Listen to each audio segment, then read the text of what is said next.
So this is the second portion of the networking security for CyberSecurity 101. We had a question from the student about, I think the question was, why can't we download this on a work computer? Hopefully I understood it correctly. It's a recommendation that I have not to download it on a work computer. And the reason being is that it gets flagged by some corporate environments, because it actually looks at data that goes on your network, and it could potentially, for example, in theory, read an email that your coworker sends, or it can get information about how your network is configured that could be used by an attacker. I don't know how many corporate networks do that, but I did get in trouble one time for doing something similar to this. I think it's overkill, but it's just the IT policy. And so that's why my recommendation is to use it on your personal PC. If the question is more around how is it a security tool, I would say it's a networking tool, but it's also a security tool because you can see how some of the security occurs. But if good security is in place, you're still not going to be able to see the data within that secured environment. So let me know if I've answered your question correctly or not.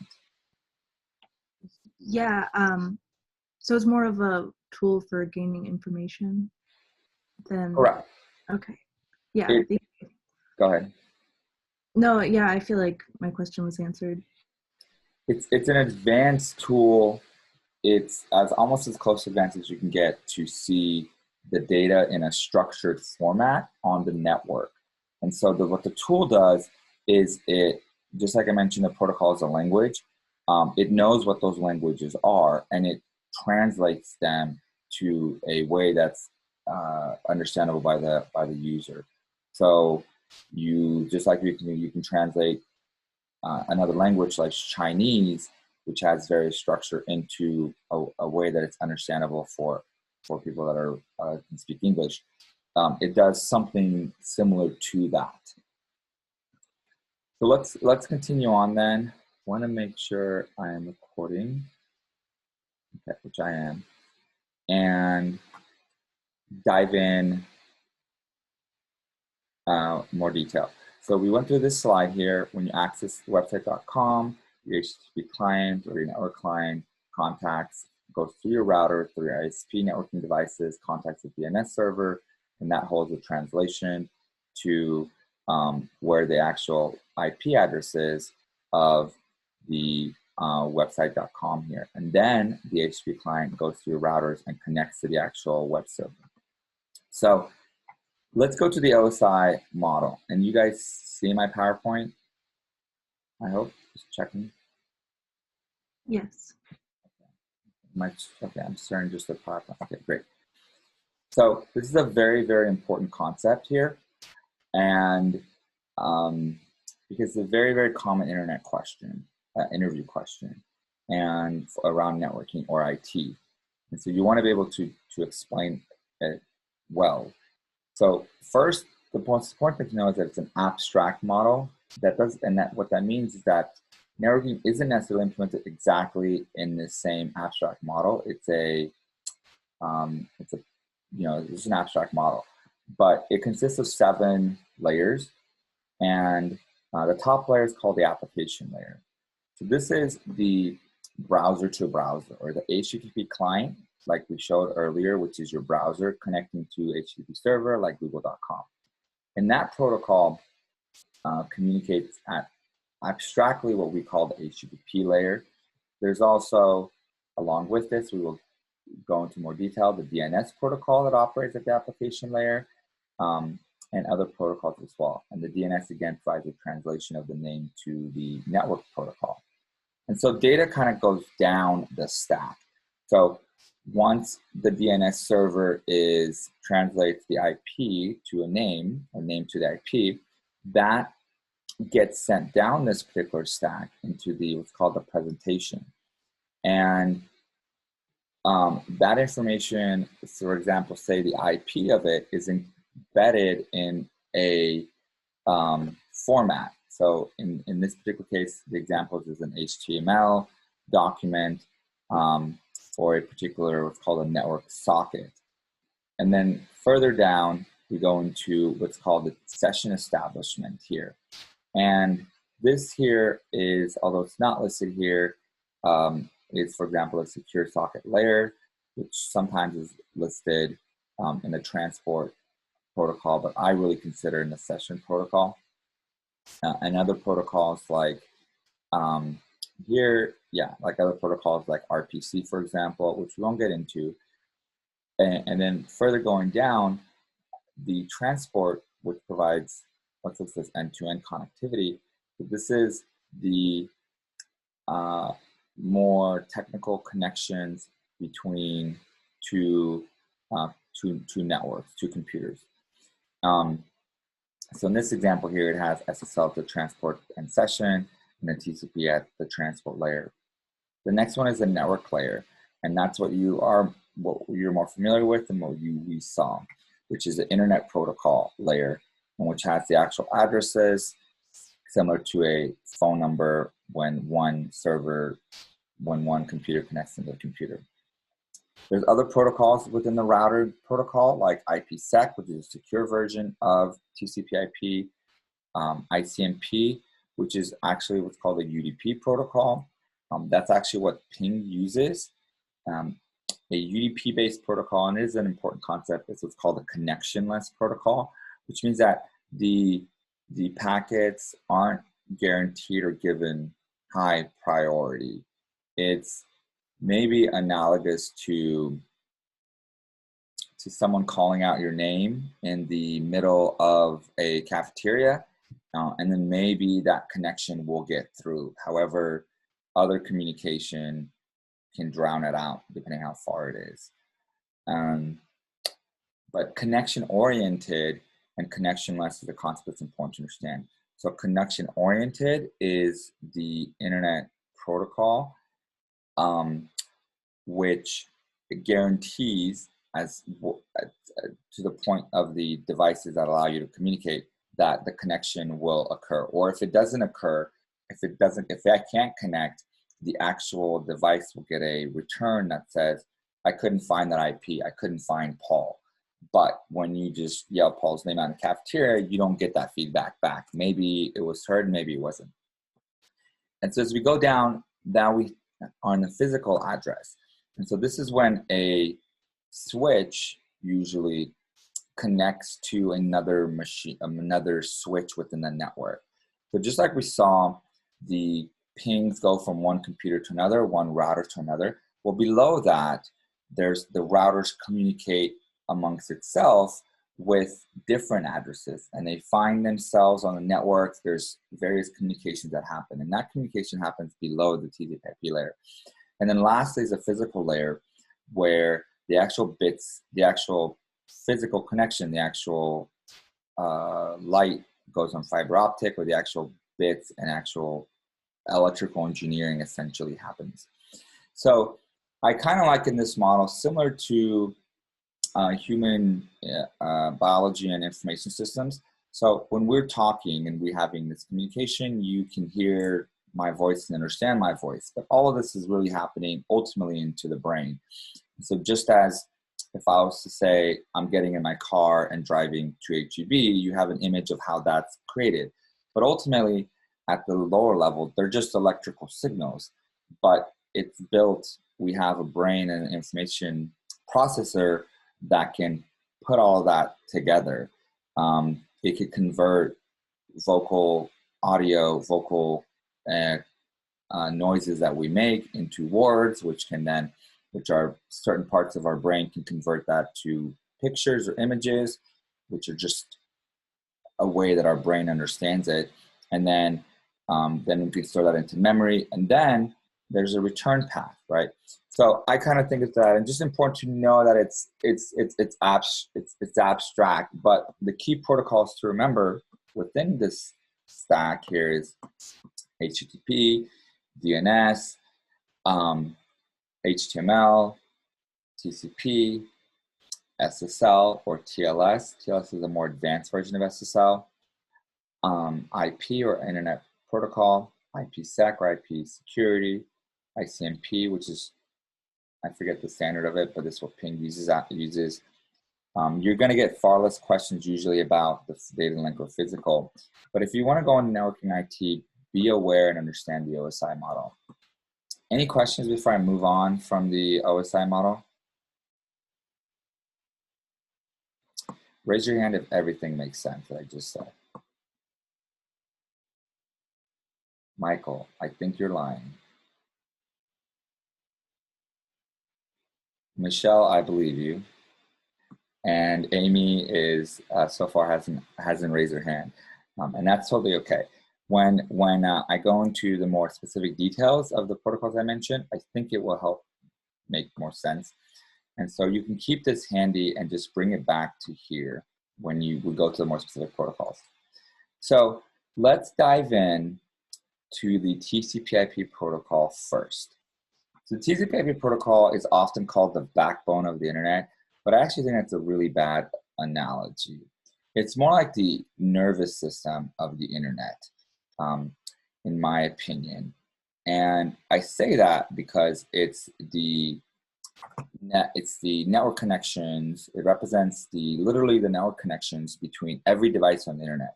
So I think of it as a nervous system because your brain knows where all of its limbs are, for example. And if I say touch my hands together, what a functioning networking system, it doesn't touch my foot, right? If I say clap my hands, it knows how to do that. And it knows how to do that because it has a very keen awareness, which is mostly subconscious, of where our limbs are. But in order to do that, there's a lot of communication that occurs when the hands come together, the speed that they come together, whether they touch appropriately, whether they go too fast, whether you make a mistake.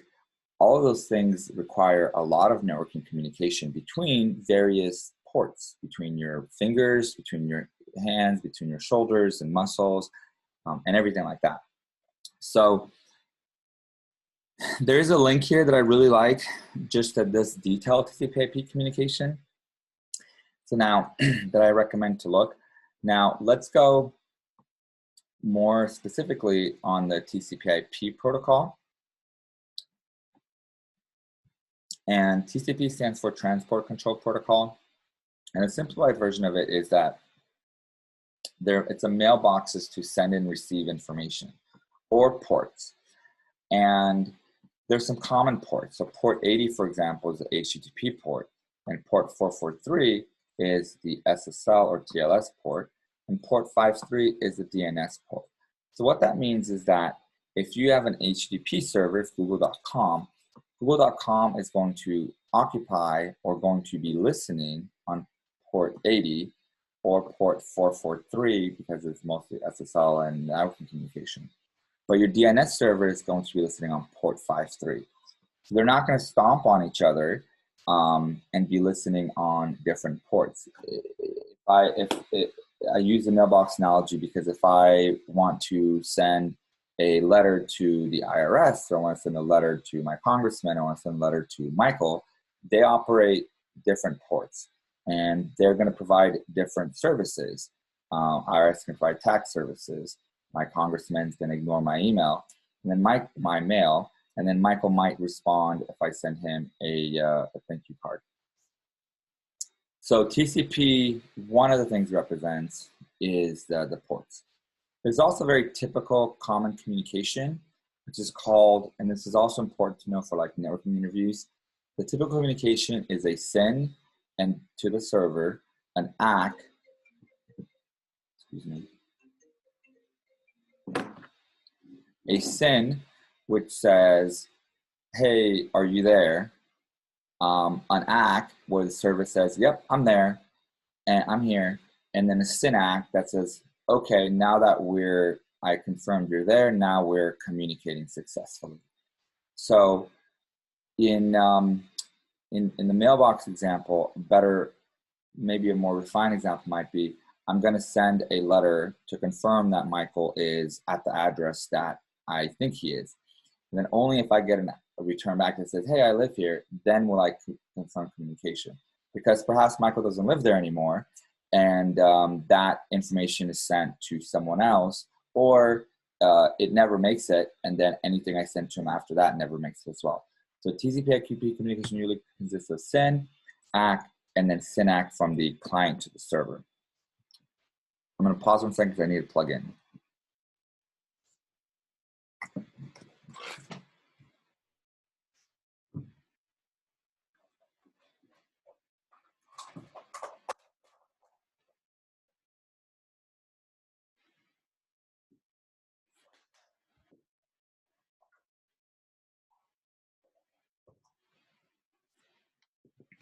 Yeah.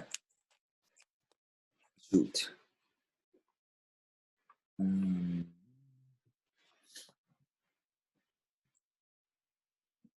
Zoom recording.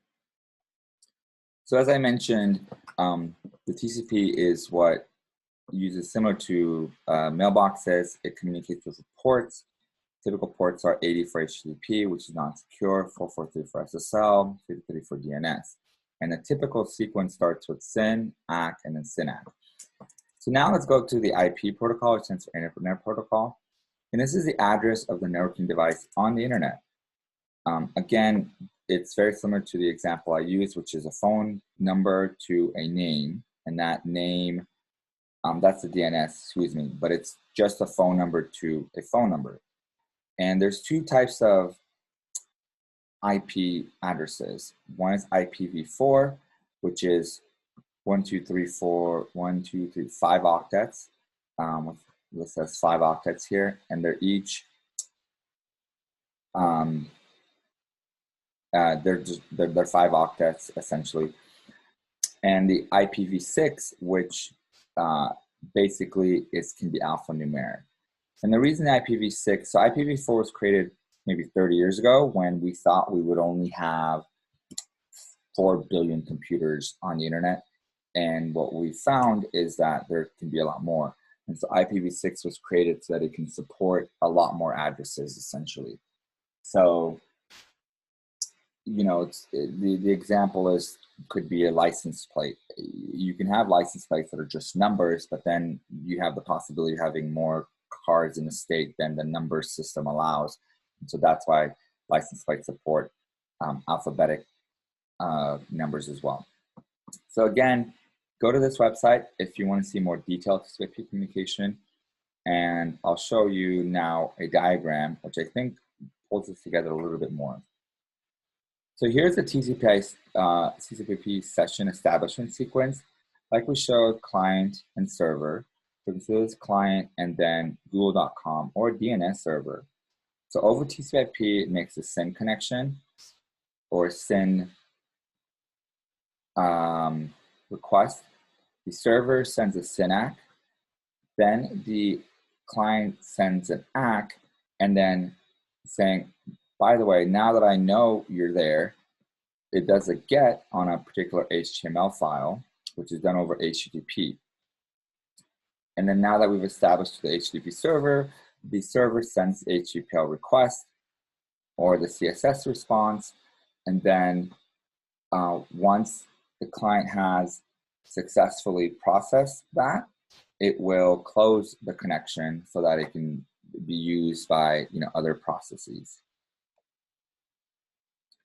So in this example here, the TCP connection here is SYN, SYN/ACK, and then ACK occurs at the TCP layer, and then HTTP protocol does the GET and another GET for both of these items, and the HTTP protocol sends that information back. There's also another common command called a POST, which I think I'll get into. This is just a GET, but you could think of, so the GET says, get me wellsfargo.com. And a POST says, okay, my username is this. And so that would do a POST to the HTML application. So any questions on these two slides so far?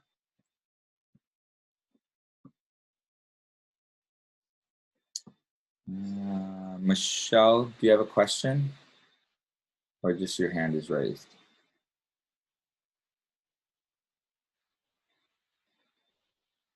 Okay, I'm going to assume your hand is raised because you're not speaking. So now let's move on.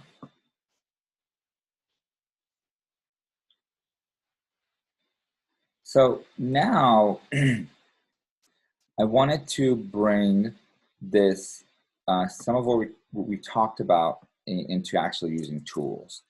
So we briefly discussed the tools earlier, but why don't we test this? So why don't you open up a website and we'll go to example.com.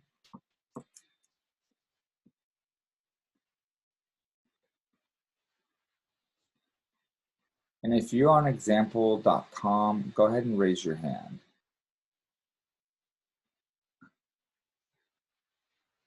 Or make a comment. Sharing the PowerPoint. Let's go to the desktop here. All right, so Michael and Michelle. I'm assuming Michelle can get to it pretty quickly. So let's go to example.com and we'll have that available. And then we'll go to a terminal window.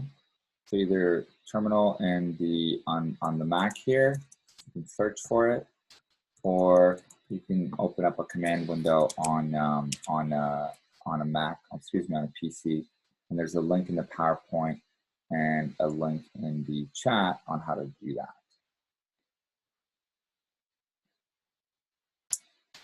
So let's go back and provide it just for future viewers. I'm going to provide the link for future viewers and how to get to open up a command window.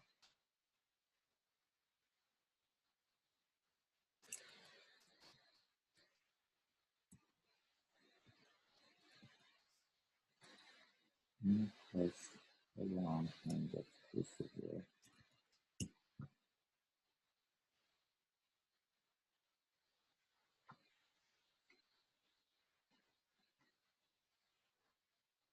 Okay, so I'm sharing a desktop. So here's our examples. We introduced it earlier in the first lesson, but let's just test it out.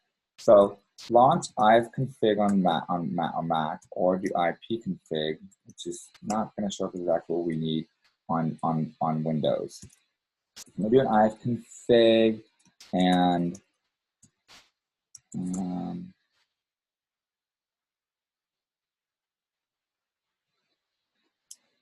what? Yeah, that's so 880. Okay, so if you just do an ivconfig on my machine, because I have VMware, you're going to see all of these network attachments that are mostly software. So the trick I do is I do ivconfig, and then I do more, and actually no, I do less. That shows me just a screen that's the beginning. So what I want to look for is Ethernet 0 here. And what you're going to see here is your particular IP address. So this is your local address, 192.168.1.131. This is on my local network within my Google router. And then this is my IP version 6 address, actually this one right here, for example, within my Google router. So we can ignore these other network attached devices for the moment. I just wanted to show you how you get your IP address. If you're troubleshooting, for example, not being able to connect to the internet at all, what you're going to find is probably a 127 IP, or perhaps no IP at all, or perhaps network device not found. So you're going to get some sort of error or something that's not going to be a 192 IP. So that's why I want to show you ipconfig. So anybody have trouble pulling up ipconfig? Fine, I'll take that as a no. So now let's do an NS lookup.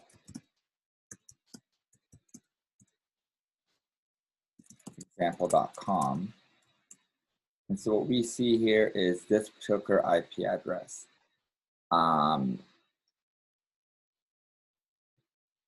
So let me back up. What we actually see is the IP version 6 address first, and then we see the IP version 4 address.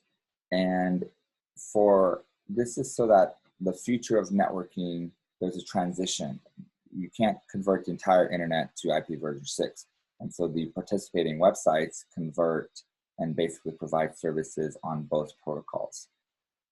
And so it considers IP version 6 more authoritative and then IP version 4 less authoritative.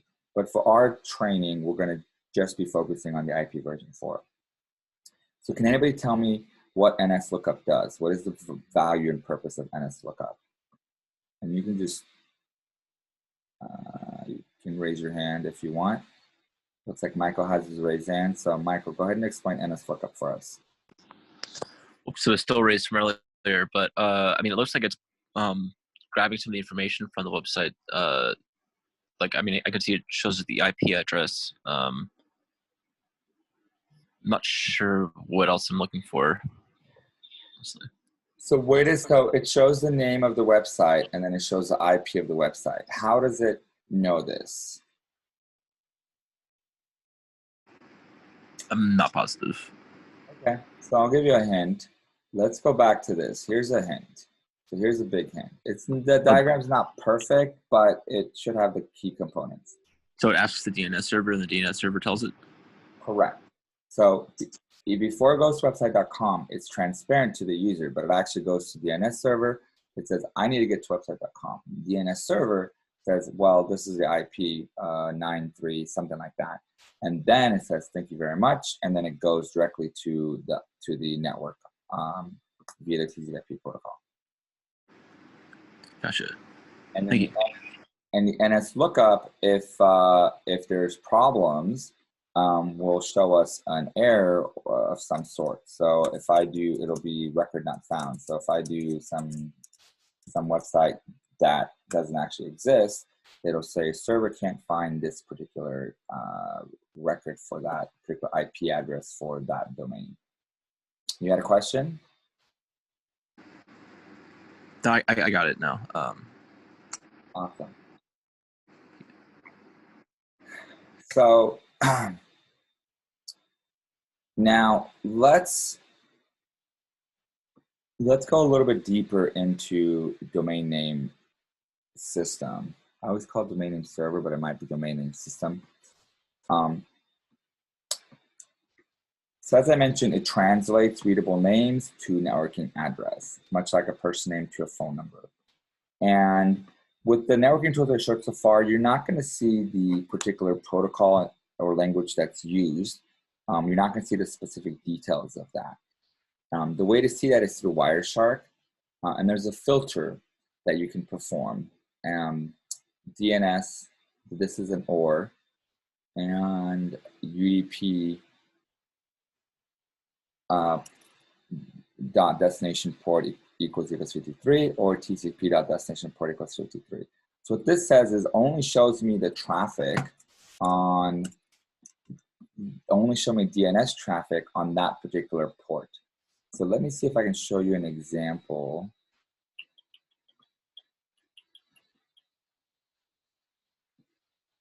So if you see here, it captures all of this network data, but I want to say, just give me the DNS data. And if I do that, what you'll see is the protocol. So let's stop capturing for a second. You can see, for example, here, this is all DNS queries made. So this is all DNS queries made from that means the Zoom session, that means the example.com, the HTTP session,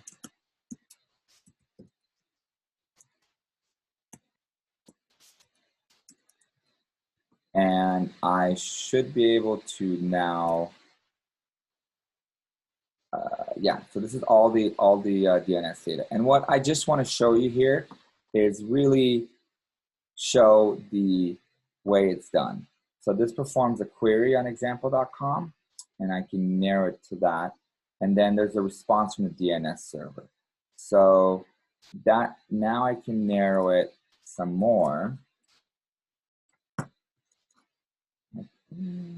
This is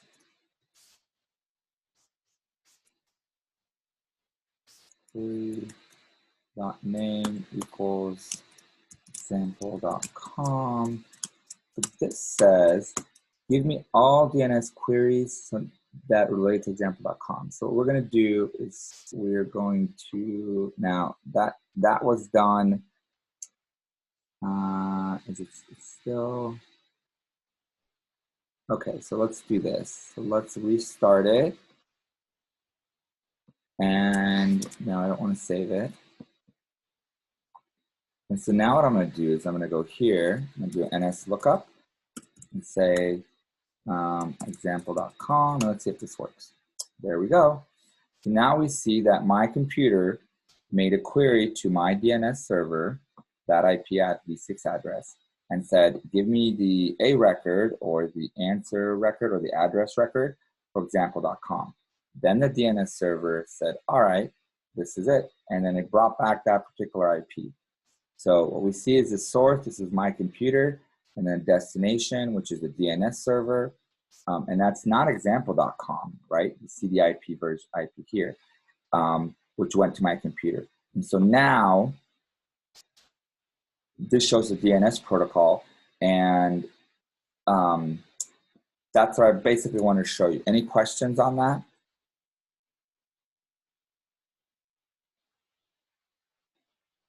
Nope.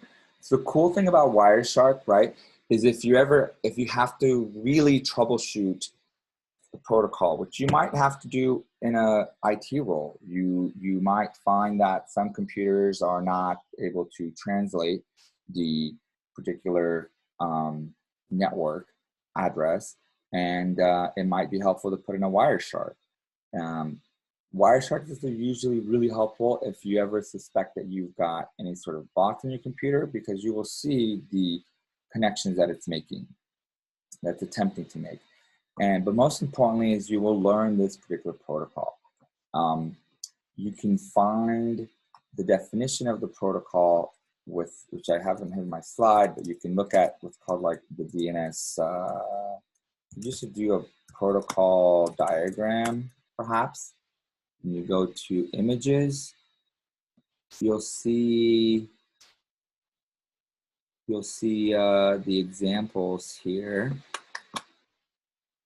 No, let's make it more specific. DNS request.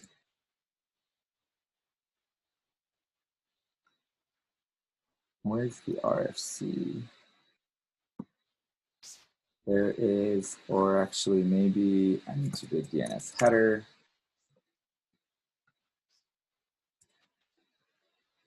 Okay, here's an example. Yeah, there we are. Well, yeah, so here's the header. It's not the best one, let me look here.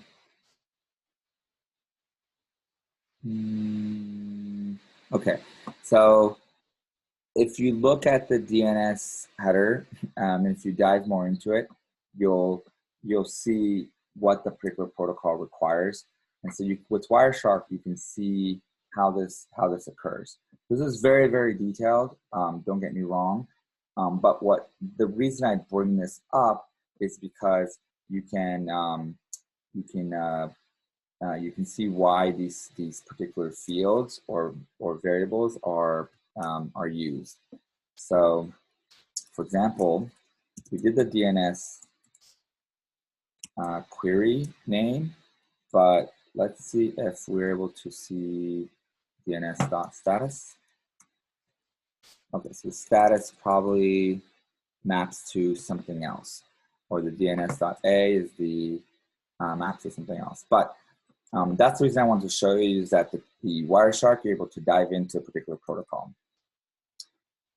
So lastly, here's another diagram of what we just talked about. There's a DNS request to the DNS server. This is called an A record. And then the DNS server responds with the A record, says that there were no errors in getting it, and then it gives you the IP address. Here's that initial diagram that we showed. And again, I'm just using it to solidify the knowledge that we went over DNS, which is the client going to DNS server first, the A record coming back to the client, and then the network router connecting to the the HTTP server. So I'm going to stop here actually for this session. Maybe I'll just have a couple questions for today. And I'm going to pick on Michelle. Michelle, do you remember what port DNS uses to do the name translation? I do not. Okay, you're allowed to cheat. Do you have the PowerPoint still? Amy knows. Okay, we'll move on. So Amy, do you know which port DNS uses? It uses the TCP port. And what's right? It does use a TCP port, and what is the number? That I don't know. Again, you're allowed to cheat and look back in the PowerPoint. All right, here's a big hint. Do you guys see the hint?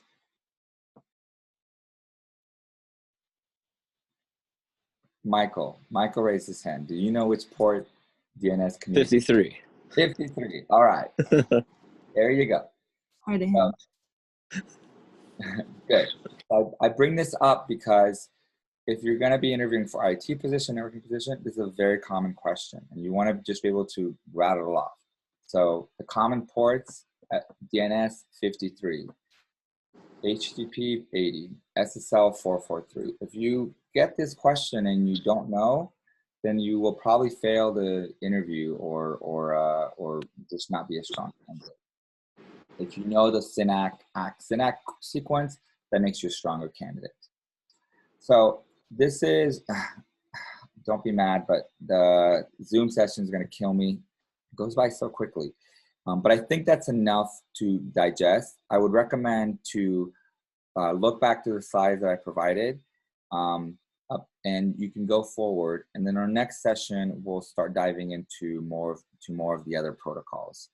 And then if you want to talk about the class, feel free to join back on. Our next session, Christmas is in next week. I should be able to do the next session on the 20th. I might be out of town, but I'll put time aside to make sure. So thanks for joining, guys. This is the networking session, CyberSecurity 101. If you want to chat afterwards, just join the Zoom session. But otherwise, I'm going to stop the share and end the meeting. Okay. Bye. It was nice to meet you. Thanks, Paul. Hope to hear you again. See you again. Thank you.